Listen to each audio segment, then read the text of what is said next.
Toute la rédaction de TV Liberté se mobilise pour financer notre budget. À mon tour de vous solliciter, aidez-nous à lancer toutes nos forces dans la bataille. Parce que TV Liberté est indépendante, nous avons besoin de vous tous. Si vous aimez notre émission Politique Éco, c'est le moment d'agir. Pour vos idées et votre avenir, faire un don sur tvl.fr, c'est incarner la rébellion au quotidien.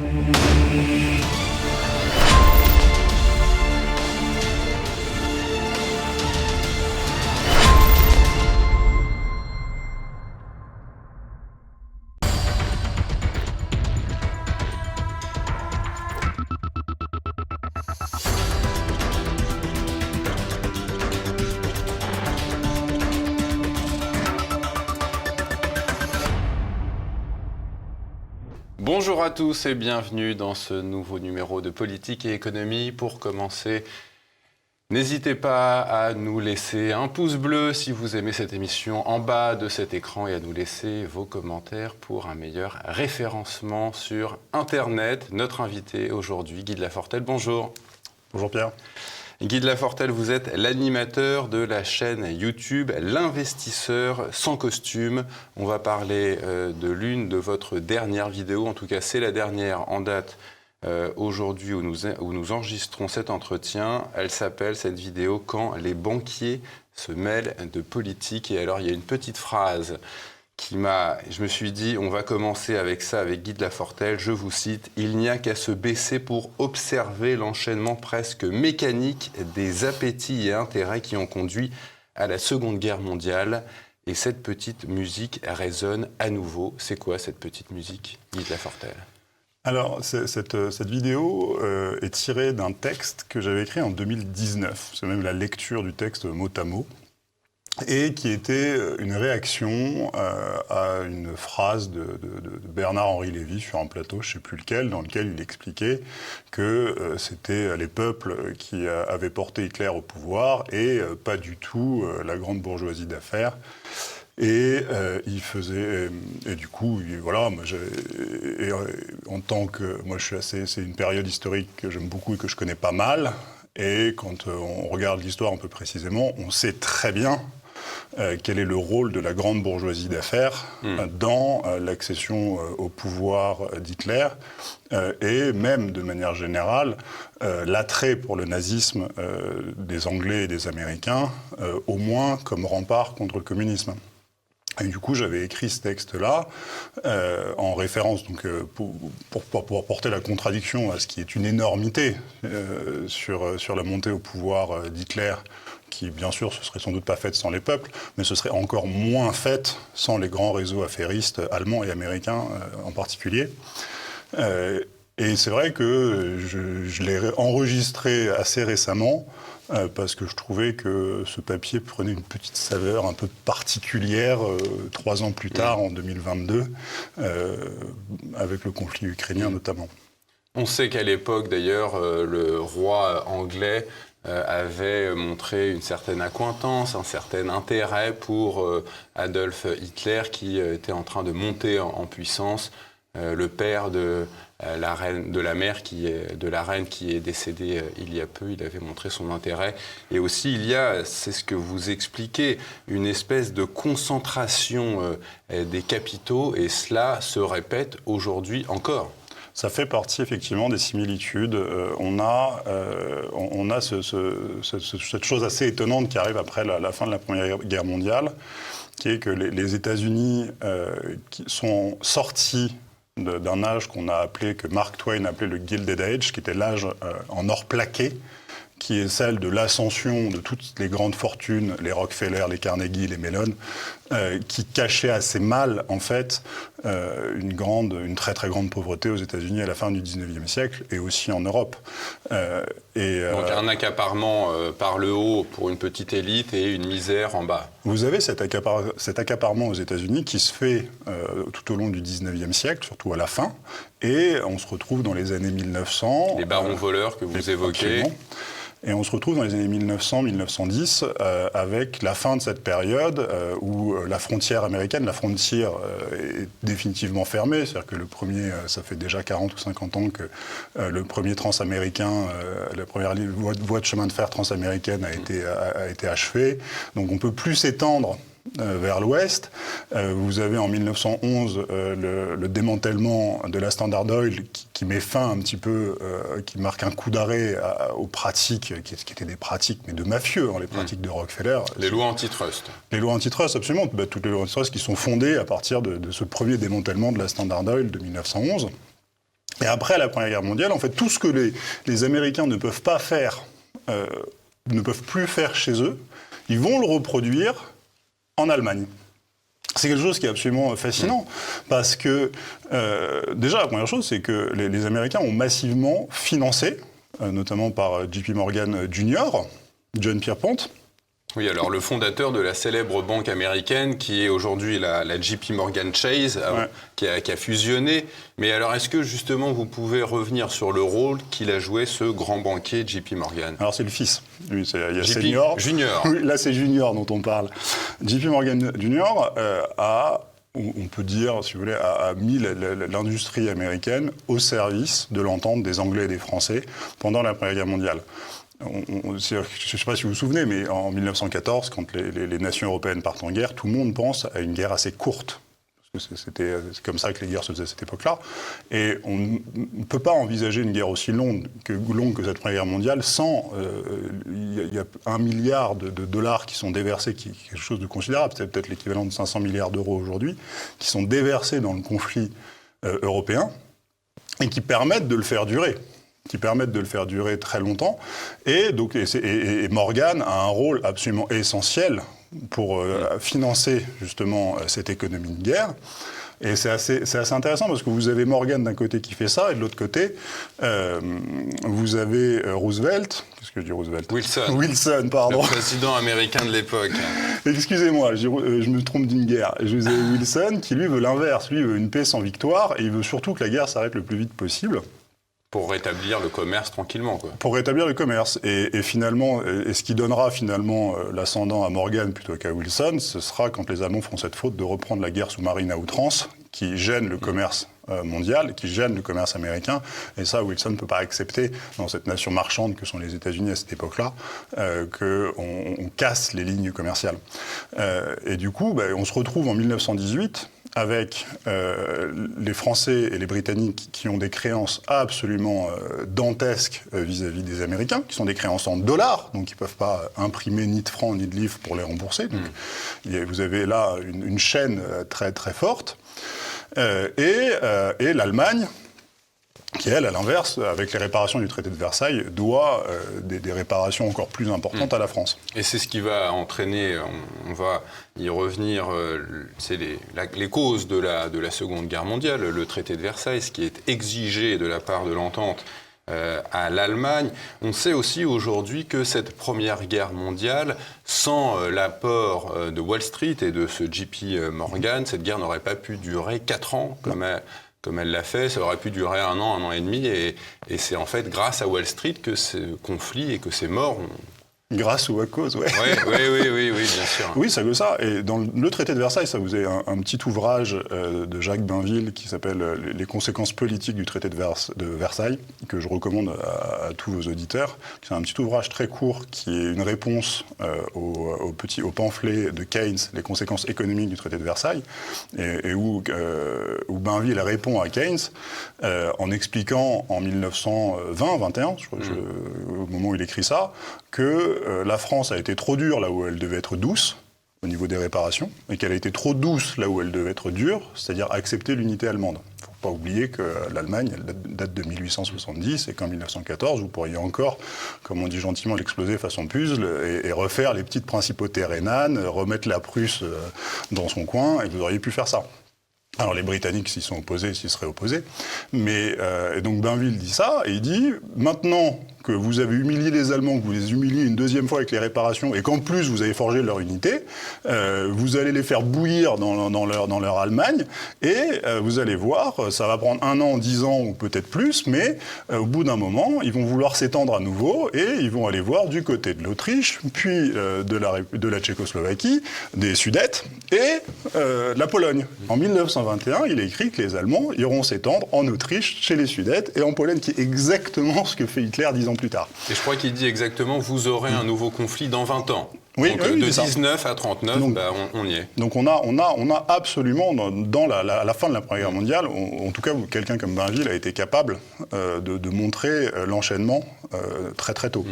Donc vous avez ça, et ce qu'on oublie un peu, c'est que les Américains ont relevé l'Allemagne.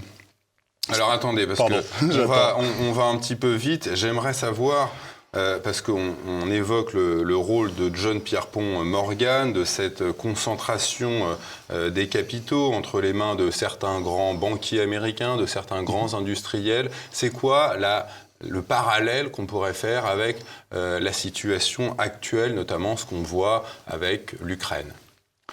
C'est qui aujourd'hui ceux qui concentrent les capitaux?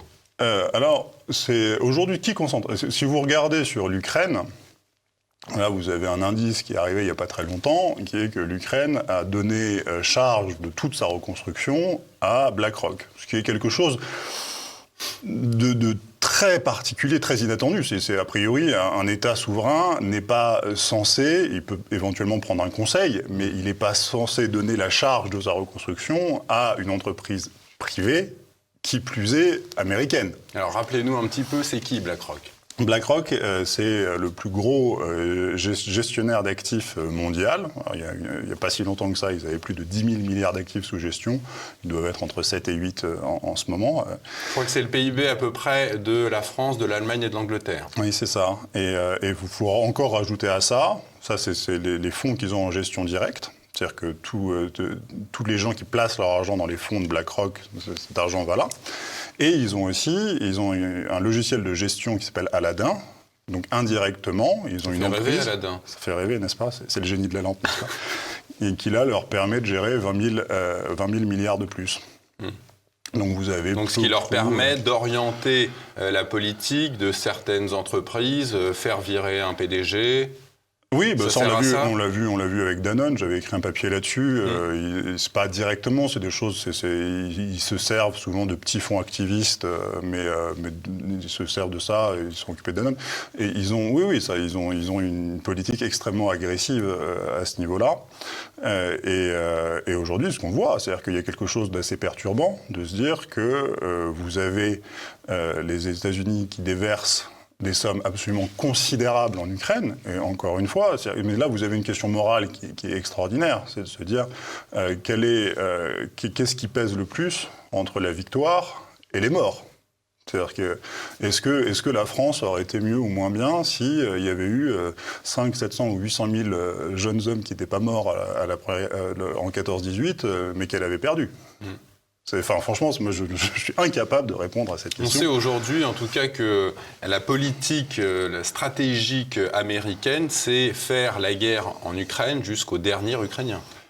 Ça ressemble curieusement à ce qui s'est passé à l'époque. Alors, on verra. C'est-à-dire que là, moi, je serais extrêmement prudent sur le détour. Je pense effectivement que le conflit va pourrir et qu'il est parti pour durer, éventuellement pour se muter, se transformer et réapparaître dans d'autres régions. Il n'est pas forcément resté face à l'Ukraine. Mais vous avez quelque chose d'extrêmement dérangeant à voir que vous avez un financement massif de cet appareil de guerre qui a une motivation éventuelle qui est tout autre que celle d'une stabilité internationale ou celle d'un état de droit, qui a derrière, qui peut avoir un objectif financier extrêmement pratique et qui est... Il ne faut pas oublier que l'Ukraine, c'est un truc, on ne le répétera jamais assez, mais l'Ukraine est une terre excessivement riche, qui est riche de ses terres agricoles, qui est riche de son sous-sol, qui est riche de... C'est une terre comme on en fait très rarement. C'était le grenier à blé de l'Empire romain, c'était le grenier à blé de l'Union soviétique. Encore aujourd'hui, je vous rappelle que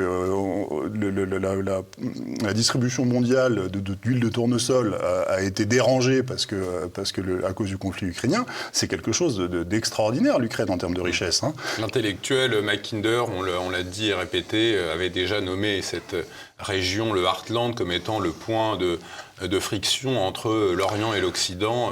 Alors, l'Ukraine est à la limite, justement, entre le Heartland et le Rimland, cette bande côtière. Et c'est pour ça, historiquement, quand vous regardez l'Ukraine, l'Ukraine, ça fait partie de ces nations martyrs, de ces peuples martyrs, qui se sont fait passer dessus du nord au sud, de l'est à l'ouest, par absolument tout le monde. Parce que vous êtes exactement à la fin de l'influence européenne. L'Empire romain s'arrête au Danube, il s'arrête juste aux portes de l'Ukraine. Et à l'inverse, vous êtes encore, géographiquement, vous êtes au bout de la grande plaine d'Asie, ce qui vous met à portée de cheval des invasions barbares. Donc ils sont ça. Vous avez l'influence de Constantinople au sud. Vous avez les Nordman, les Vikings qui sont descendus par le nord. Ils se sont fait... vous êtes à un endroit absolument stratégique, effectivement. En dehors du continent américain, on peut dire que c'est un peu le centre du monde, quoi. C'est le centre européen et asiatique. C'est une frontière. Ouais, c'est une frontière. Et ce qui est très important, c'est que quand vous parlez de Mackinder, ce qu'il faut voir de ce que dit Mackinder, c'est si vous arrivez à faire la jonction. Si l'Europe arrive à faire la jonction avec les très grandes richesses russes, c'est plus quand tu parles du Heartland, c'est l'immense étendue russe, il n'y a pas que l'Ukraine. Vous aurez un empire pour lequel ni le Royaume-Uni, parce que Mackinder c'est le Royaume-Uni, et après les États-Unis ne pourront pas faire concurrence.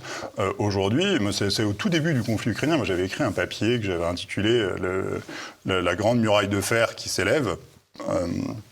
Et que si on peut analyser ce conflit plus comme une rupture entre l'Europe et la Chine que la Russie. La Russie ne peut pas soutenir ce conflit sans le soutien chinois derrière.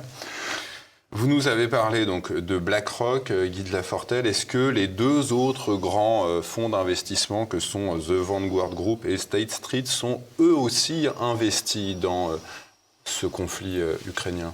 Alors, non, le Vanguard, historiquement, c'est un groupe qui est beaucoup plus vieux, enfin, qui est plus ancien que BlackRock et qui a une origine beaucoup plus modeste et qui s'est fait vraiment à la force du poignet. Et Vanguard est en train de muter en ce moment. Et ils sont en train de rattraper BlackRock dans cette forme d'activisme politique. Ils sont en train Mais Vanguard n'a pas cette culture-là. Alors, ils ont une culture très secrète, et donc on peut voir derrière Vanguard, on peut imaginer tout ce qu'on veut, parce que c'est une entreprise qui n'est pas cotée en bourse, c'est une entreprise très particulière, Vanguard. Ils ont plus de liberté. Ils sont pas cotés en bourse, donc vous savez absolument rien de ce qui se passe derrière. Oui, on n'a pas de rapport sur leur activité. Oui. C'est Vanguard, si vous voulez, c'est une société, c'est un groupe qui appartient à ses fonds. C'est-à-dire que quand vous investissez dans un fonds de Vanguard, c'est comme si vous étiez actionnaire de Vanguard, puisque ça appartient, la société de gestion appartient à ses fonds. Mais derrière, si vous regardez les administrateurs, vous avez 8 bons hommes qui sont et bonnes femmes, pardon, soyons, qui sont des professeurs à la retraite, des cadres d'IBM à la retraite. Et donc derrière, le plus probable, c'est qu'en fait, la société soit effectivement dirigée par son management. Et derrière, vous avez des gens qui vont trouver que vous avez des personnes qui tirent les rênes par derrière. C'est pas impossible, je crois pas. Et alors derrière... Parce que ce BlackRock n'est pas le seul à investir massivement de l'argent dans ce conflit, en tout cas à le soutenir. Il y a aussi également la Commission européenne, en tout cas l'Union européenne qui, on le sait, elle a officiellement stoppé la planche à billets, mais on sait quand même que Madame van der Leyen envoie des milliards d'euros en direction de l'Ukraine. C'est pire que ça, BlackRock n'investit pas dans le conflit. C'est là ce qu'il faut voir, c'est que vous avez là des constructions qui sont quand même très complexes et où BlackRock sert de bras armé de la Fed. Parce que bien évidemment, la Fed ne pourrait pas aller intervenir en Ukraine comme le fait BlackRock. Mais BlackRock ne finance pas le conflit, c'est les États-Unis qui financent le conflit. C'est effectivement sont les États qui financent. Mais en tant qu'entreprise privée, non, ils ne financent pas. En revanche, il faut vraiment voir BlackRock, il faut vraiment voir BlackRock comme une courroie de transmission. De la Fed notamment, pas que, et des grandes banques américaines. Vous me disiez dans une émission qu'on avait fait sur BlackRock, et d'ailleurs j'invite nos téléspectateurs à les regarder parce qu'elles sont passionnantes, qu'entre la Fed et BlackRock, on ne sait pas très bien qui donne les ordres à l'autre. Alors oui, vous avez un petit jeu. La Fed a sauvé BlackRock en 2020. La Banque centrale américaine a sauvé BlackRock en 2020. C'est quelque chose que personne n'a tellement vu, personne n'a vraiment regardé, parce qu'on a une perte de compétences, c'est un peu dommage, mais la Fed a racheté immédiatement en mars 2020 sur les conseils de BlackRock les propres produits de BlackRock, parce que c'était des produits qui étaient extrêmement fragiles et qui risquaient, qui mettaient le doigt sur une des très grandes failles de BlackRock et qui derrière, tout pouvait partir. Donc la Fed a sauvé BlackRock, et aujourd'hui encore, c'est pour moi, BlackRock est une entreprise aujourd'hui qui est trop grosse pour survivre. Et que BlackRock, dans 10 ans, ne sera plus ce qu'ils sont aujourd'hui. C'est une entreprise qui est sur le déclin, qui n'en est que plus agressive. Mais c'est une entreprise qui d'une certaine manière, a joué son rôle et qui maintenant va décliner, à mon avis. On observe donc ce financement de la guerre par des États ou par des constructions supranationales comme l'Union européenne. On observe également une concentration des capitaux toujours plus importante à l'ère du nucléaire, de la bombe atomique. Est-ce qu'on peut estimer qu'on s'oriente vers une troisième guerre mondiale, puisqu'on voit les ressemblances avec la première, avec la situation de la première, ressemble à la situation actuelle. Ça, c'est une des grandes nouveautés quand même de ce conflit ukrainien, c'est-à-dire que je pense qu'en 2021, si on nous avait expliqué qu'on pouvait avoir un conflit d'une telle intensité qui fasse des victimes au niveau de centaines de milliers de morts de chaque côté. Alors, von der Leyen a dit 100 000 morts du côté ukrainien. Après, elle a dit non, c'est pas 100 000 morts, c'est en comptant les blessés. Enfin, ça reste des conflits qui sont très meurtriers. On n'est pas encore, c'est pas encore l'opération Barbarossa, mais on a monté quand même des gros échelons en termes de pertes. Et je pense que personne n'aurait imaginé qu'en plus, entre nations, alors pas de nation parce qu'il n'y a pas l'Ukraine, mais derrière l'Ukraine il y a l'OTAN. C'est-à-dire que vous avez la Russie qui a l'arme nucléaire, l'OTAN qui a l'arme nucléaire. On n'imaginait pas qu'on puisse arriver à ce niveau de chaleur, si je puis dire, en tout cas d'agressivité, et que vous puissiez avoir une guerre conventionnelle avec les chars, avec de l'artillerie. Là, on a de la pure guerre conventionnelle, d'un truc qu'on ne sait plus faire, nous. On ne sait plus faire en France cette guerre conventionnelle parce que ça fait, on a oublié, ça fait depuis la Deuxième Guerre mondiale qu'on n'a plus fait de guerre conventionnelle. Non, même l'Indochine, c'est pas l'Algérie. Non, l'Algérie, c'est la première des guerres modernes, l'Algérie. C'est des Américains, après l'attentat du World Trade Center, ont été étudiés très précisément l'Algérie pour voir comment ils allaient faire. Donc on ne sait plus faire ça, et là, tout d'un coup, on se rend compte qu'en fait, non, la guerre conventionnelle avec de l'artillerie, des mouvements de troupes, vraiment, le truc, c'est que tout d'un coup, ça revenait. Donc, comment est-ce que ce truc peut évoluer ? Est-ce que ça peut continuer encore longtemps ? Est-ce qu'il y a quelqu'un qui va finir par appuyer sur le bouton ? Est-ce qu'on va inventer que finalement on va pouvoir utiliser des petites bombes ? Ça on peut faire, c'est pas Hiroshima mais c'est pas grave. Je tiens à signaler quand même que sous Trump, et en 2019 il me semble, la doctrine nucléaire américaine a changé. Et elle est passée d'une doctrine assez standard qui est de se dire « je ne tirerai jamais le premier, mais si vous me tirez dessus, je vous ferai un déluge de feu et vous disparaîtrez au moins aussi sûrement que moi ». Ce qui est la doctrine assez standard de nombre en nucléaire. C'est-à-dire qu'on ne veut pas... C'est-à-dire que si vous me tirez dessus, mais même dans la rue, normalement on n'est pas le premier, il ne faut pas être l'agresseur. Et ça a évolué en 2019. À partir de 2019, vous avez dans la doctrine américaine, ils vous disent si la dissuasion a échoué, on peut utiliser l'arme nucléaire. C'est très vague. C'est la dissuasion pour protéger les intérêts américains. On peut utiliser. Et donc vous vous retrouvez dans une doctrine avec un flou pas possible, dans lequel officiellement les Américains ont écrit sur un papier. C'est important quand même les doctrines de se dire finalement. peut-être que dans certaines situations dont on ne va pas vous dire grand-chose, hein, on peut être capable d'utiliser la bombe nucléaire. Je vous rappelle que c'est quand même les seuls à l'avoir utilisée jusqu'à présent. Hein. Alors on a dressé un parallèle entre la situation qui a mené à la Première Guerre mondiale. Après la pause, on va faire la même chose, mais avec la Deuxième Guerre mondiale, toujours en parallèle de ce qui se passe aujourd'hui. On se retrouve dans un instant. Toujours avec notre invité Guy de Lafortelle. Alors, après la Première Guerre mondiale, Guy de Lafortelle, on voit la France, le Royaume-Uni et même l'Allemagne devoir rembourser ce que Wall Street leur a prêté pour financer cette guerre. Donc, ces trois pays sont dans la main des banques américaines. Quelle ressemblance peut-on faire avec la situation actuelle, ou en tout cas l'histoire proche ? Donc effectivement, à la fin de la Première Guerre mondiale, vous avez donc les Britanniques et les Français qui doivent des sommes absolument considérables, je dis l'équivalent peut-être de 500 milliards d'euros, si ma mémoire est bonne, aux États-Unis. Et les États-Unis sont inflexibles là-dessus. Il faudrait, au bout de 14 ans, on finira par tout lâcher, mais ils sont très durs là-dessus.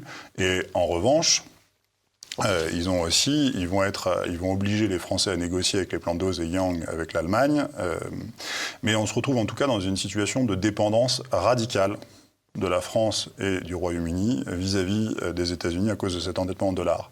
Et c'est vrai qu'on retrouve cette dépendance tout aussi radicale qui émerge après 2008. C'est quelque chose... Dépendance de quel pays envers qui ?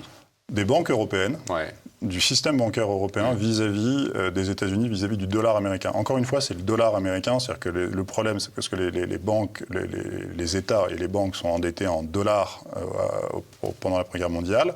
Et en 2008, au moment de la crise des subprimes, on se rend compte que les banques européennes sont surexposées au marché immobilier américain et de manière plus large. C'est quelque chose qu'on a du mal à concevoir, mais la monnaie mondiale aujourd'hui encore est le dollar américain, mais c'est un dollar qui circule en dehors de la zone monétaire américaine, ce qu'on appelle le dollar extraterritorial ou l'euro-dollar. Et ce dollar-là qui sert à financer l'économie mondiale n'est pas exactement le même dollar que le dollar de la Fed à l'intérieur de la zone monétaire. La Fed n'a pas de contrôle sur ce dollar extraterritorial. Pas direct. Elle n'a pas un contrôle direct, elle a un contrôle indirect, mais ce n'est pas une zone monétaire constituée, il n'y a pas une banque centrale mondiale. Il n'y a pas des règles mondiales, c'est quelque chose qui est extrêmement opaque, qui a commencé avec les besoins des soviétiques d'avoir des dollars au moment de la guerre froide, et qui s'est développé en un marché absolument monstrueux. Et c'est les banques européennes qui tenaient ce marché. Et en 2008, on s'est rendu compte que les banques européennes prêtaient au monde entier des dollars qu'elles n'avaient pas. Par des opérations de produits dérivés et de swap. C'est-à-dire qu'en gros, ils disaient, bon, moi j'ai des euros, mais je vais faire comme si j'avais des dollars et je vais te prêter des dollars. C'était essentiellement ça, avec des trucs très compliqués, mais à force d'ajouter des strates de complexité, on se rendait compte qu'elles n'avaient simplement pas les dollars qu'elles prêtaient. Et en 2008, on se rend compte que quand vous n'avez pas les dollars que vous devez, les banques européennes auraient dû sauter. Le système européen dans son ensemble est zombie. C'est un système bancaire pourri qui n'aurait pas dû survivre à 2008. Mais on a renfloué les banques. On a renfloué, on les a mis sous respirateur, on a mis la laisse, et on ne peut pas comprendre les relations entre l'Amérique et l'Europe ou la France sans cette laisse monétaire auprès de nos banques, auprès de la BNP, auprès de nos grandes banques, qui ont dans leur portefeuille de produits dérivés. La BRI, la Banque des règlements internationaux, vient de sortir il y a quelques jours un papier pour expliquer que vous aviez encore, là, ces dernières années, que la quantité de swap en dollars, donc de dette d'une certaine manière en dollars, a doublé ces dernières années, et où on est revenu aujourd'hui à une proportion de dollars absolument hallucinante, bien plus élevée qu'en 2008.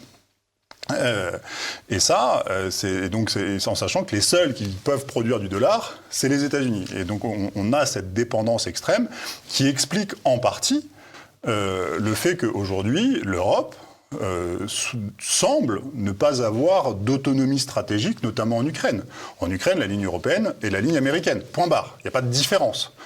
Aujourd'hui, on est en train de gloser sur des coupures d'électricité des choses qu'on n'a pas vues depuis 70 ans en France. Ça fait depuis les années 50 qu'on n'a pas eu une fragilité énergétique et électrique comme ça, à cause d'un conflit qui n'est pas le nôtre, qui est celui des États-Unis. Alors, si je dis ça, je ne vais pas me faire des amis. Allez-y. Mais bon, vous connaissez, je pense que sur ce plateau, il y a d'autres que moi ont dit. C'est-à-dire que c'est pas l'intérêt, ce conflit n'est pas un intérêt européen. Alors justement, on n'a pas le droit de le dire parce que c'est vrai et que la réalité, c'est qu'aujourd'hui, nos intérêts sont asservis au grand intérêt américain. Et le grand intérêt américain, c'est même pas de nous couper de la Russie, c'est de nous couper de la Chine.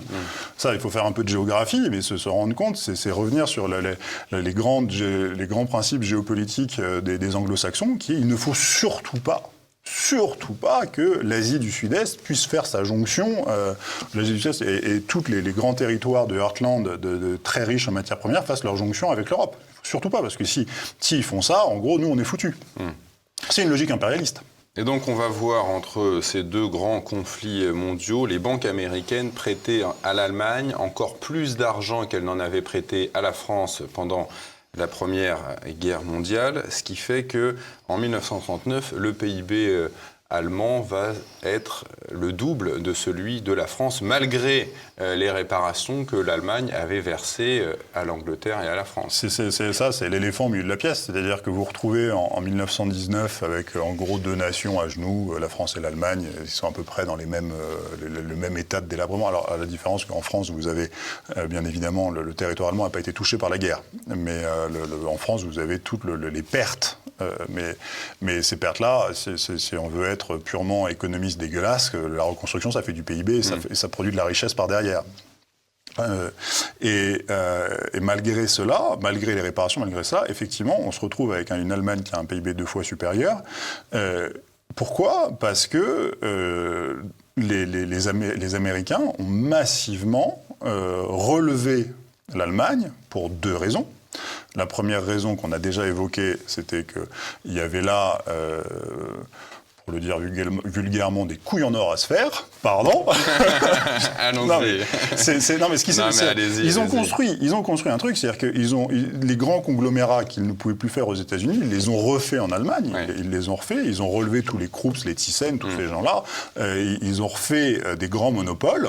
Malgré tout ce qu'annonçait donc le chancelier en place qui arrivait, Adolf Hitler, avec son Mein Kampf, qui écrivait noir sur blanc ce qu'il allait faire un peu moins de 10 ans plus tard.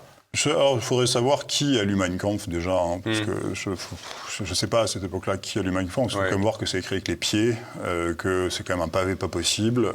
Ça tombe des mains, Mein Kampf. Hein, c'est abject, pas uniquement sur le fond, c'est aussi abject sur la forme. Hein, c'est des phrases. Et les Allemands avaient également promis une politique au Moyen-Orient qui pouvait intéresser certaines personnes aux États-Unis. Oui, alors ça, je suis moins compétent là-dessus, mais probablement. Ce qu'il faut voir aussi avec Hitler, c'est que ce qui se dit à ce moment-là, c'est de se dire, bon, il était très agressif quand il était... maintenant qu'il devient chef d'État, il va prendre une stature de chef d'État et il va se calmer. C'est un truc qu'on entend assez souvent, c'est-à-dire de se dire que ce que les gens ont fait dans leur jeunesse ou de ce qu'ils ont pu écrire dans leur jeunesse ne va pas correspondre à ce qu'ils vont faire effectivement une fois qu'ils vont arriver au pouvoir. En tout cas, ceux qui avaient propulsé Adolf Hitler pensaient qu'il pourrait le contrôler. Qui pensaient contrôler. Et puis, il ne faut pas croire que derrière, les gens qui ont financé Adolf Hitler avaient la moindre idée de ce qu'il allait faire après pendant la Deuxième Guerre mondiale. Et il faut quand même voir derrière que vous avez la grande peur bolchevique de l'autre côté. Il ne faut pas oublier que si vous n'aviez pas Hitler, vous aviez quand même un parti communiste allemand qui était extrêmement puissant et il fallait surtout faire obstacle à ça. Et Staline derrière. Donc ça, c'est quelque chose. Vous regardez, il y a quelques années, vous aviez le journal de Maïski, donc l'ambassadeur soviétique à Londres pendant toute cette période des années 30, qui a été publié. C'est un gros pavé, mais c'est un document extraordinaire parce que c'est son journal intime. C'est pas quelque chose qu'il avait écrit pour le publier. Donc il raconte vraiment ses états d'âme. Et on se rend compte que les Britanniques et les Américains, c'est vraiment les Anglo-Saxons ont une haine viscérale du bolchevique, et ça justifie énormément de choses. Donc, entre le fait de relever les grands conglomérats américains en leur prêtant de l'argent, du coup, avec des gros intérêts, c'est-à-dire à partir du moment où ils sont en situation de monopole, vous avez cette capacité-là, et l'autre chose, ce que Hitler permet aussi, c'est qu'il met tout le monde au boulot, Hitler. C'est-à-dire que Hitler, à partir du moment où il arrive au pouvoir, tout le monde va travailler 12 heures, 16 heures par jour. C'est ça là, vous avez tout d'un coup... Grâce à tous ces fonds qui viennent des États-Unis, et ce que vous évoquez dans votre article, dans votre lettre, ces grandes familles d'industriels, Rockefeller, Vanderbilt, Carnegie, JP Morgan également. Et donc, ceux-là vont aider les Allemands à construire leur empire industriel.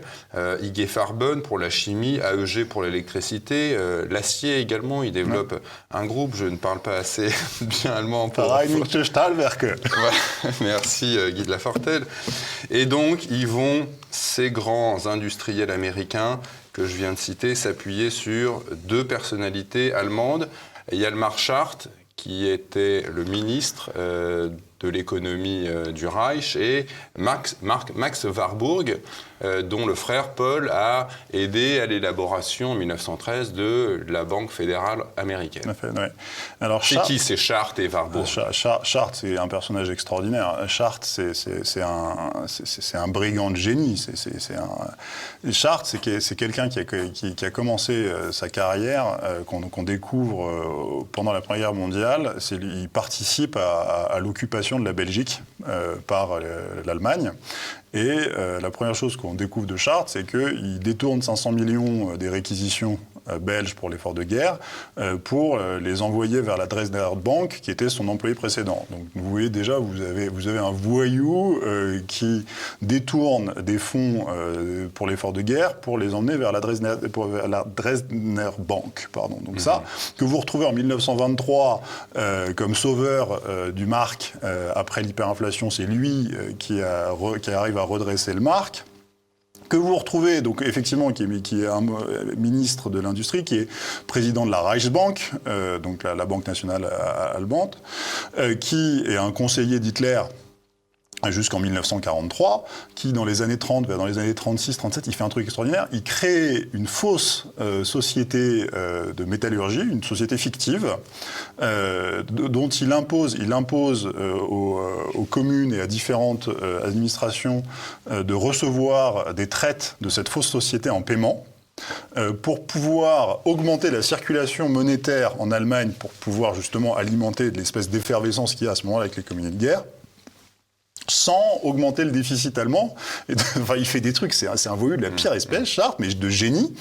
Mais il remet tout le monde au boulot, le chômage à 30% disparaît. Enfin, bon, après, c'est l'économie de guerre qui permet tout cela aussi. Et il arrive, il trouve des solutions, et c'est quand même Schacht, faut quand même voir que c'est quand même quelqu'un qui a été aussi bien envoyé en camp de concentration, parce qu'il est suspecté d'avoir participé au complot contre Hitler, et qu'on retrouve après en prison. Il est jugé à Nuremberg. Il est en camp de concentration, et il est jugé à Nuremberg. Alors, il est acquitté par Nuremberg, un autre tribunal le reprend, il restera en prison jusqu'en 48. C'est-à-dire, vous avez cette personnalité absolument extraordinaire qui est là-dedans, et qui, en tout cas, ce qui est sûr, c'est qu'il fait, cette jonction entre... il s'assure que les capitaux viennent en Allemagne, avec la Reichsbank, avec justement, il met tout le monde au boulot. Donc ça, vous avez ce premier personnage qui donne des conditions monétaires. Ça, et vous avez Max Warburg. Alors là, il faut même voir la fratrie, parce que vous avez Max Warburg, vous avez Paul Warburg, qui contribue à créer la Fed, et vous avez encore d'autres frères qui sont des banquiers, et qui font le lien financier entre l'Allemagne et les États-Unis. Ouais, vous avez tous ces gens-là, qui font que derrière, vous avez les Ford. Vous savez, Ford, il se balade encore, il affiche son soutien à Hitler très très tard, je ne vais pas dire de bêtises, mais le Ford a été très comment dire, il appréciait beaucoup le modèle. National-socialisme. Le modèle industriel. Le modèle industriel pour un Américain, c'est génial. Vous avez des gens qui bossent 12 à 18 heures par jour. Vous avez des monopoles qui versent des rentes de 10-15%. Ça coule, quoi. Ça coule, c'est un truc. Et en plus de ça, vous faites un barrage au bolchevisme, parce que les bolcheviks, c'est quand même pas possible. Des gens qui travaillent pas, c'est quand même n'importe quoi. Non, mais c'est d'un point de vue purement économique. C'est pour ça que cette lettre, ça s'appelle « Quand les banquiers s'intéressent à la politique ». C'est-à-dire que ces gens-là, si vous les laissez dans leur strate économique, ça marche très très bien leur truc. Le problème, c'est quand ils se mettent à faire de la politique, vous vous retrouvez avec des catastrophes comme ça. Et quand vous avez des banquiers qui se mettent à faire des guerres, et aujourd'hui, on ne peut pas complètement... on est obligé, d'envisager qu'il y a des intérêts économiques, monétaires et financiers dans le conflit ukrainien. Il ne faut quand même pas oublier que la famille Biden est jusqu'au cou... est mouillé jusqu'au cou dans de la corruption ukrainienne. Il y a le fils Hunter Biden. Ouais. Hunter Biden, donc c'est très très drôle. Hunter Biden, l'histoire du portable d'Hunter Biden, qui est un truc. Pour moi, ça fait des années que le truc est connu, et c'est que maintenant qu'on vit se rendre compte. Mais oui, c'est vrai. Mais ça fait je sais plus 3 ans, 4 ans. C'est-à-dire que probablement, si c'est ce que Elon Musk a montré avec Twitter, probablement que si on avait laissé sortir l'affaire Hunter Biden, avec non seulement tous ces mœurs qui sont des mœurs, vous voyez, c'est que c'est sa consommation de drogue, de prostituées, vous avez tout un tas de trucs, et derrière, vous avez toute sa corruption avec l'Ukraine, sa corruption avec la Chine. Biden, en gros, ce que vous me dites, ça serait un peu l'héritier de ces Rockefeller, Vanderbilt, qui ont...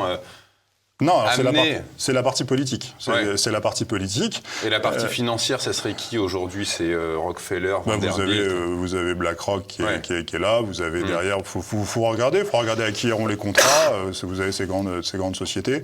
On verra. On n'est pas encore au stade de la reconstruction. C'est à ce niveau-là. Il faut regarder derrière le nombre de pétrole qui a été extrait d'Irak. Les États-Unis se sont quand même très très très grassement payés sur le conflit en Irak, qui leur a coûté une fortune par ailleurs aussi. Mais et ça, donc vous avez la famille Biden qui est en question. Il ne faut quand même jamais oublier qu'ils ont, dans le gouvernement Maïdan 2, donc en 2015, vous avez la ministre des Finances ukrainienne, qui est un ancien cadre, mais quand je dis ancien, la veille encore, était un cadre du département d'État des affaires étrangères américaines. Vous avez un cadre qui était dans les 10 gros cadres du département d'État américain, qui était d'ascendance ukrainienne, mais qui avait la nationalité américaine, qui a repris une nationalité ukrainienne pour aller devenir ministre des Finances de l'Ukraine. C'est vous dire le niveau d'ingérence des États-Unis en Ukraine.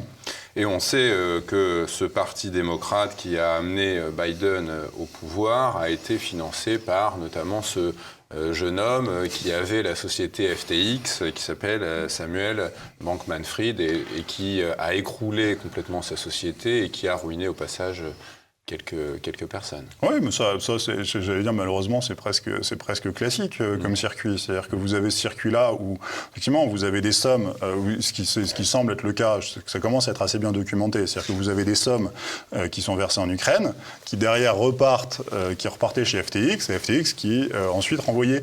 C'est-à-dire le politique qui décidait d'envoyer de l'argent en Ukraine le récupérait par derrière. Via FTX. Mais Macron, c'est un peu ça aussi, la première élection de Macron, pas au niveau de la guerre, mais si vous regardez Macron en tant que ministre de l'économie qui vend Alstom, avec au passage des commissions disproportionné et déraisonnable par rapport à la taille de l'affaire. C'est-à-dire que vous avez un nombre de commissions qui sont données là-dedans à des banquiers conseils, à des juristes, à des boîtes dans tous les sens. Voilà. Et donc ces commissions-là, derrière, ce sont ces gens-là qui financent la campagne d'Emmanuel Macron. Et on sait aujourd'hui que le parquet national financier est en train d'ouvrir une enquête. Oui, bien sûr, entre deux petits fours à l'Élysée. Ouais. Vous savez, quand même, le parquet national financier a quand même classé sans suite l'affaire, comment il s'appelle, le conseiller de Emmanuel Macron, j'ai oublié son nom tout de suite. Qui a été mis en examen en septembre, qui a été en garde à vue. Alexis Kohler. Alexis Kohler, en examen, pas en garde à vue. Ouais. Alexis Kohler, qui... Secrétaire général de l'Élysée. Oui, pardon. Et donc Alexis Kohler, qui est en examen aujourd'hui parce que pour corruption, pour fait de corruption, des choses assez graves. C'est pas le but de cette émission de les détailler, mais le parquet national avait classé ça. Et c'est Anticor qui a relevé le truc. Et sont des magistrats, j'allais dire normaux, de la cour d'assises qui ont.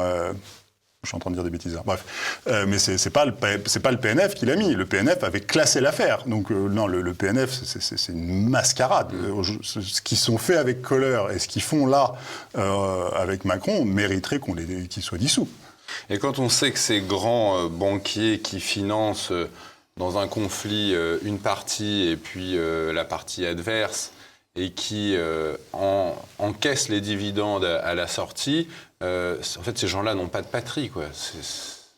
On leur reproche jamais rien, ces gens-là qui financent la boucherie, quoi. On leur reproche jamais rien. Oui, on peut voir ça comme ça. Ce qui est sûr, c'est que vous avez des gens qui vont... vous avez une distorsion. Dès qu'il s'agit d'argent, en fait, les gens échappent à la justice, quoi. On s'en prend aux politiques, mais les financiers au-dessus, Nuremberg, il n'y avait pas beaucoup de... Non, parce que ça reste, c'est pas non plus un crime de guerre. C'est là-dessus la question morale de savoir est-ce qu'il fallait ou pas financer pour les Américains. Il n'y avait pas de doute. Oui. Il ne faut pas de doute, mais je veux dire de dire est-ce que les Américains ont massivement soutenu le régime de Vichy, par exemple, parce que eux, ils se voyaient très bien prendre la place des Allemands et de récupérer Vichy en 1945. Derrière, c'est-à-dire que c'est des considérations. Je pense que là-dessus, il faut accepter le rapport de force et il ne faut pas forcément être trop aller chercher. C'est-à-dire que les gens qui ont relevé Hitler et qu'on voudrait juger comme crime de guerre, c'était des gens qui trouvaient que, mine de rien, on mettait les gens au travail, on relevait une nation, qu'on faisait un rempart contre le bolchevisme. Ce sont des choses qui sont très délicates. Ce qui est sûr dans cette affaire-là, c'est que vous avez des gens qui prennent des risques, mais qui n'en payent pas les conséquences. C'est-à-dire que c'est pile je gagne, face tu perds. Ouais. Et ça, c'est le très très grand problème qui est probablement un problème inhérent à l'impérialisme. C'est-à-dire que... C'est privatisation des gains et socialisation des pertes. Donc ça, c'est ce qu'on a vu en énorme en 2008. Ouais. Et qui est de manière plus générale, effectivement. Vous avez, quand vous avez ces guerres, ces grands conflits, c'est sûr que si ces grands conflits sont gagnés, vous avez derrière des retombées financières qui sont encore une fois gigantesques et dont on ne parle pas assez. Et si les guerres sont perdues, eux, c'est pas grave. C'est pas leur argent. Vous savez, cette phrase, la grande démocratie libérale mondialisée n'est pas la barrière au fascisme. C'est quoi aujourd'hui le fascisme ? Le fascisme, il est mort en Italie avec la mort de Mussolini et puis en Allemagne avec la mort d'Adolf Hitler. Est-ce que le fascisme aujourd'hui est en train de ressurgir sous une autre forme ? Alors déjà, il faut faire très attention avec un mot comme le mot fascisme, parce que c'est un mot qui regroupe beaucoup de choses. Moi, la définition, moi, ce que j'aime bien voir deux éléments en particulier dans le fascisme, qui est un corporatisme très avancé, et là qu'on observe à nouveau aujourd'hui. Et la deuxième chose que vous avez dans le fascisme, c'est vraiment le sacrifice du peuple, volontaire ou non, au nom d'une idéologie. Et ça, alors encore une fois, on pourrait discuter à l'infini de cette définition, mais si on part de cette analyse-là, si on voit le fascisme comme un corporatisme, et ça c'est Mussolini qui parle de corporatisme dans le fascisme, et donc d'un corporatisme, et qui derrière exige du peuple un sacrifice pour un idéal supérieur, pour tout ce que vous voulez. Si vous analysez la communication gouvernementale française occidentale en ce moment, et puis on en discute. Parce qu'en ce moment, des sacrifices, si vous voulez, vous regardez en ce moment, on est en train de nous expliquer que s'il y a des coupures d'électricité, c'est de notre faute, si vous voulez. C'est pas parce qu'on a fait n'importe quoi avec EDF depuis 20 ans, et en particulier depuis 5 ans.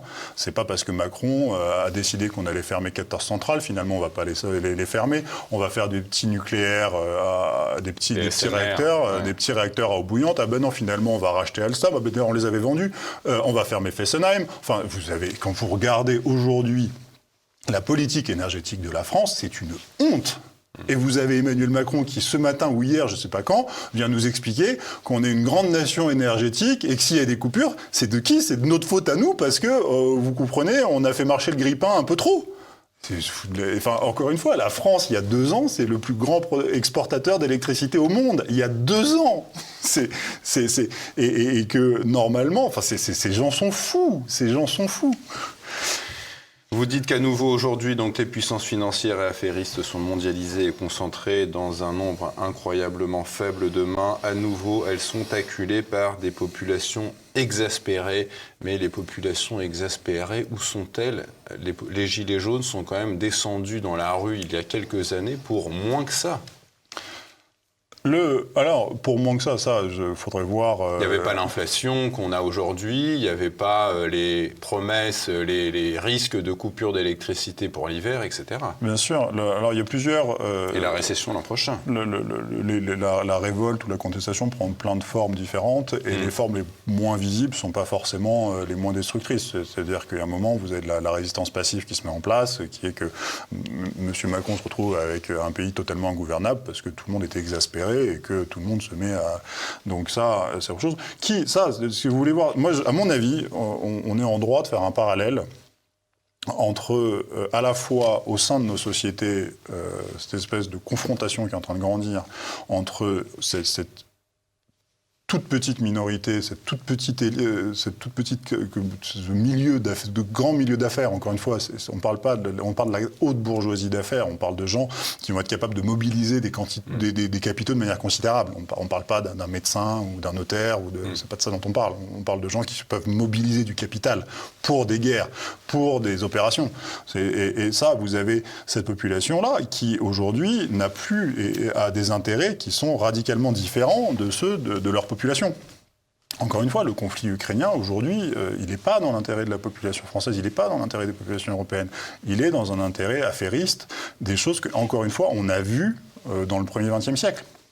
Et donc, on peut faire ce parallèle entre à la fois cette guerre qui est en train de se créer, cette guerre pour les ressources, parce que c'est aussi ces choses-là arrivent, parce qu'on est en ressources, on est en fin de cycle, et on ne sait plus produire de richesse, on ne sait plus partager la richesse. Et donc, comme on ne sait plus faire ça, eh bien, vous avez cette tension et cette guerre entre la tête et son corps qui se fait, et qui se fait donc à l'intérieur de nos sociétés, et qui, à mon avis, se fait en parallèle aussi entre ce que on appelle en dehors de l'Europe et des États-Unis le milliard doré qui sont les Européens, les Américains et le Japon essentiellement, donc de l'Occident, et le reste de la planète qui, pendant un gros demi-siècle, a quand même, et même un peu plus, ça dépend dans quelle perspective on se met, mais qui en gros a travaillé pour ce milliard doré. Toutes nos importations chinoises, on a vécu sur des gens qui travaillaient pendant 15 heures d'affilée pour ça. Et donc vous avez ces deux parallèles, à la fois au sein de nos sociétés et à la fois au niveau de la géopolitique mondiale, de cet impérialisme qui aujourd'hui refuse de se réformer ou refuse de mourir et du coup devient va-t-en-guerre. Ça sera la fin, ça sera la conclusion de cet entretien. Guy de Lafortelle, je rappelle que vous êtes l'animateur de la chaîne YouTube L'Investisseur sans costume. Je rappelle à nos téléspectateurs qu'ils peuvent qu'ils peuvent toujours cliquer sur le pouce en l'air en bas de cette vidéo et de nous laisser également leurs commentaires pour un meilleur référencement. Merci Guy de Lafortelle d'être venu sur ce plateau.